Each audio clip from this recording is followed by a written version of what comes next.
hacemos con el comportamiento.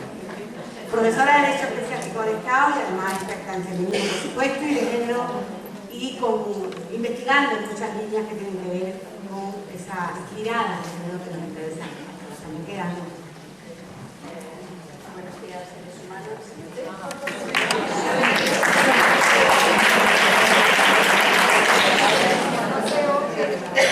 Buenos días, especialmente... Se sigue sin oír. No, acércate el micrófono. Ahora sí.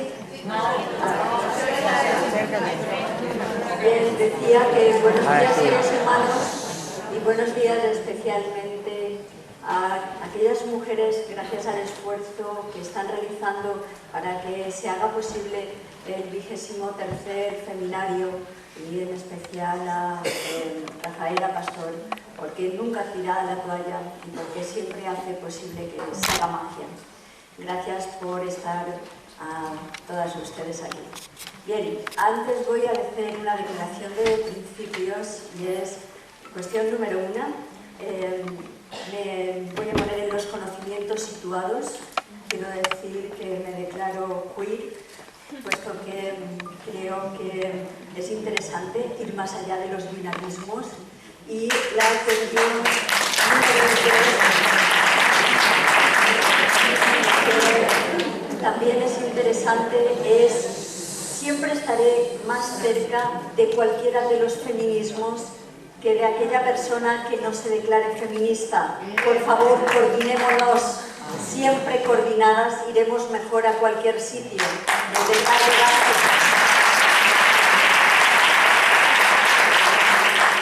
Y ahora la cuestión número 3, también realmente importante, porque ya que nos fracturemos las feministas sería lo último, así es que antes muertas que sencillas, y tomádmelo con toda la ironía de este mundo, por favor. Quiero decir que es un dato relevante, algo que nos tenemos que creer primero nosotras, para que el resto de los seres humanos también se lo crean. Las convicciones son igual de importantes que las creencias. A mí me molesta cuando alguien se mete con el feminismo, porque me insulta. Entonces, desde el momento que yo me creo eso, podré hacérselo creer a cualquier persona. Dicho esto, y a velocidad de crucero, efectivamente, desde el paritorio tenemos que empezar a reivindicar nuestra dignidad. Voy a usar un tiempo escrupuloso, así es que pongámonos los cinturones y empecemos. Creo que las consideraciones generales empezarán por el lenguaje, porque efectivamente hay neologismos de primera y neologismos de segunda. El neologismo de segunda, evidentemente, es el género y todo lo que tenga que ver de lo que salga de los feminarios. Sin embargo, si lo saca la Conferencia Episcopal Española o lo saca el patriarcado, automáticamente pasa a ser un neologismo de primera categoría. Ejemplo, la laicidad. Y esto me vendrá muy bien porque en la violencia estructural, y voy a pasar rápidamente sobre algunas cuestiones básicas, tenemos tan asumida esa violencia estructural que no nos damos cuenta. El chiste creo que lo tenemos la gente que nos dedicamos a investigar, y es hacer visible lo invisible. En eso radica solamente las cuestiones a las que nos dedicamos a investigar. La primavera árabe, por ejemplo, ha sido posible gracias a que determinadas personas han estado entretejiendo redes feministas para que se hiciera visible lo que había estado pasando durante muchos años. He puesto a Nawal Saadawi precisamente porque es mujer feminista y porque ha estado trabajando precisamente en esas redes. No me voy a parar mucho en estas cuestiones por el tiempo. Primera premisa básica: los límites del lenguaje son los límites del mundo. Cuanto más palabras nos esquilmen, peor. Y esto lo tienen claro las autoridades de la Real Academia, como ya apuntaba Ana. La segunda cuestión es: lo que no existe en los libros de texto no existe en el conocimiento. Y aquí sí que me voy a parar después un poco más. Y la segunda de las cuestiones: tenemos el laicismo en el diccionario de la Real Academia, y España no es Francia, para lo bueno y para lo malo. Quiero decir que el concepto laicismo en España nunca va a ser el concepto laicismo en Francia. Así, tenemos dos neologismos, dos cosas que no están incluidas en el diccionario de la Real Academia. Género, que es el enfoque que va más allá del binarismo varón y mujer, puede incluir todos los análisis que queramos hacer, que incluiría el colectivo LGTBI, y como ya nos quedábamos sin el abecedario, por eso digo que me declaraba queer, porque las personas podemos transitar por muchas más sexualidades y no por eso dejar de militar, como estaba comentando también Ana, y nos estábamos planteando que efectivamente no podemos dimitir de ideologías porque tenemos que trabajar por aquellas cuestiones que nos queremos. Sin embargo, existiendo laicismo, acabamos hablando de laicidad, y además de laicidad positiva, como dando una visión de primera categoría a las creencias que parece que sean intocables y no a las convicciones.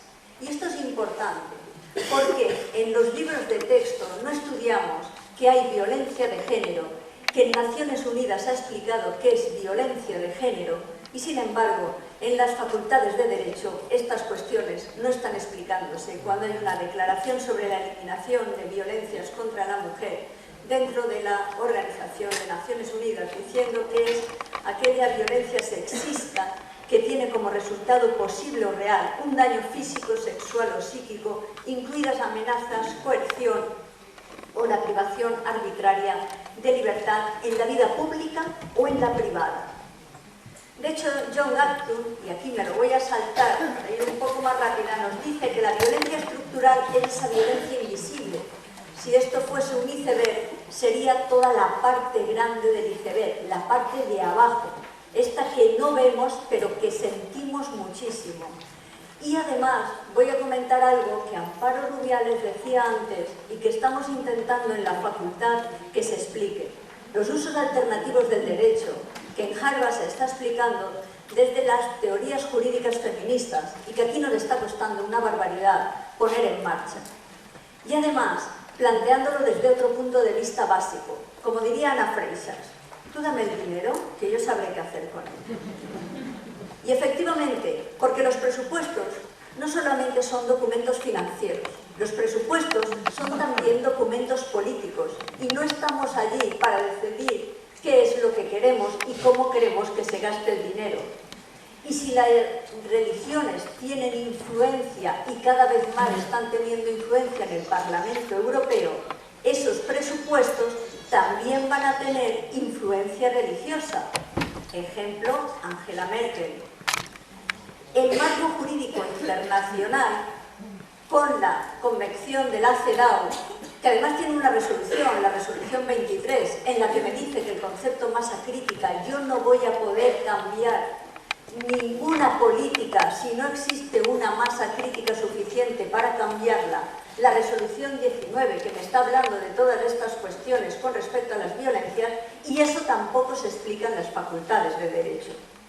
La Convención Interamericana para prevenir y erradicar la violencia de género, o la Convención de la Asamblea de la Salud del 96, que me habla específicamente del concepto de violencia sexual, diciendo que es un problema de salud pública, y sin embargo aquí no lo retomamos como tal. La primera vez que se hace el informe es en el año 2003, me traía toda la información, pero ya digo que estoy comprimiendo rápidamente. Pero hay otra cosa más fundamental, la Convención sobre las 100 reglas de Brasilia, que es el acceso a la justicia. En el caso de España solamente hemos tomado las que convenían para mujeres y discapacidad, y es algo que apenas se le está dando la relevancia que debería tener, porque las mujeres tenemos un concepto jurídico que es el concepto de interseccionalidad, que es cuando en una misma persona se unen varias discriminaciones, que no son la suma de cada una de las discriminaciones, sino que se multiplican, sino que se añaden exponencialmente. Y ahora voy a poner un ejemplo de uso alternativo del derecho, que me hubiese gustado explicarlo un poco más despacio, pero lo voy a explicar rápidamente. En tiempo. Uso alternativo del derecho. Atención, cuestión. Ley de financiación, voy a retroceder, bueno, da igual. Uso alternativo del derecho. Todos los meses la Iglesia Católica recibe 13.266.216,12 céntimos de euro. Todos los meses. Para los fines que es financiación de la Iglesia Católica. Pero, ¿qué es lo que financia? Aquí Gallardón hace unas amistades.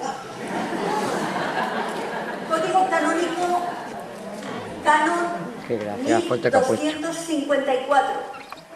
Los fines propios de la Iglesia Católica son los siguientes: sostener el culto divino, sustentar honestamente al clero y demás ministros y hacer las obras apostólicas de caridad.